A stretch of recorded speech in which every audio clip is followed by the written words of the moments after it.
C'est l'heure bénie de retrouver les journalistes de la rédaction de Science et Vie, le magazine. Elsa Abdoun, bonjour. Bonjour. Je vais avoir besoin d'explications. Vous voulez nous parler de la variole. Attendez, la variole, 300 millions de morts, mais c'était avant. Maintenant, elle est totalement éradiquée. Qu'est-ce qui se passe? On va la recréer? Non. Oui. Alors, un cousin très proche de la variole, effectivement, un virus qui, lui, infecte le cheval.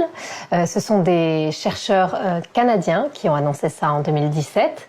Ils ont recréé entièrement ce virus en laboratoire et surtout, ils affirment qu'ils auraient très bien pu et pourraient à l'avenir recréer le virus de la variole, celui qui infecte l'humain tout aussi facilement. C'est totalement dingue. On nous répète, l'OMS le répète que la variole est éradiquée, ça y est, c'est fini, et eux, ils remettent ça. Ils recréent le truc. Mais pourquoi ils font ça? Alors effectivement, certains disent que c'est un coup médiatique presque de mauvais goût. Ça ressemble, oui. En tout cas, ça a l'intérêt de soulever vraiment un débat et sur les dangers de la biologie de synthèse. Biologie de synthèse, c'est recréer des organismes vivants. C'est ça. Et la technologie au centre de cette biologie de synthèse, c'est le tricot. Alors un tricot particulier, un tricot moléculaire, c'est vraiment tricoter de l'ADN. Pour rappel, l'ADN c'est la molécule à la base des génomes de tous les organismes vivants et de nombreux virus. Elle est composée grossièrement d'une séquence de 4 molécules qu'on appelle des bases différentes, A, T, G et C. Et on connaît aujourd'hui la séquence des génomes de très nombreux organismes, notamment l'humain depuis 2003. Oui. Et la biologie de synthèse, ce qu'elle va faire, c'est qu'elle peut véritablement recréer des séquences simplement avec des machines extrêmement sophistiquées qui vont prendre un peu de A, de T, de G et de C et tricoter ça dans l'ordre que l'on souhaite et recréer véritablement des génomes. Est-ce qu'on peut synthétiser tout comme ça?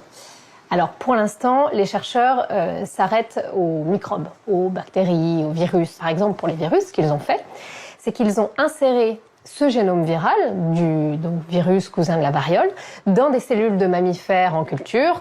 La molécule, une fois insérée dans la cellule, s'est comportée exactement comme un virus naturel qui aurait été créé par multiplication dans la nature. C'est-à-dire qu'il va détourner la machinerie cellulaire, il va se multiplier, il va s'extraire ensuite de la cellule en créant sa propre enveloppe et il va pouvoir aller infecter de nombreuses autres cellules.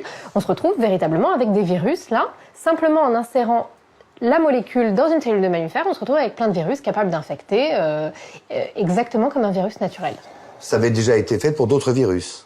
Oui, depuis 15 ans, effectivement, il y a déjà eu ce type d'expérience pour des souches de la dengue, du VIH, le virus du sida, la poliomyélite, et aujourd'hui, donc, ce fameux virus cousin de la variole, peut-être demain, la variole. Voilà. La dengue, la polio, le VIH, donc ce serait un virus éradiqué, disparu. Oui, pour la première fois avec la variole, on se retrouverait avec la création en laboratoire d'un virus qu'on avait éradiqué. Et donc là, ça pose des questions inédites en termes de risque. Alors il faut savoir qu'actuellement, la variole, elle est conservée uniquement dans le monde dans 2 laboratoires ultra sécurisés, un aux États-Unis, un en Russie. Et que là, avec la biologie de synthèse, les chercheurs, ça ne leur a coûté que $100 000 et 1 an de travail. Ça peut paraître énorme, mais pour un laboratoire de biologie moléculaire, c'est pas énorme du tout, pour recréer ce virus cousin.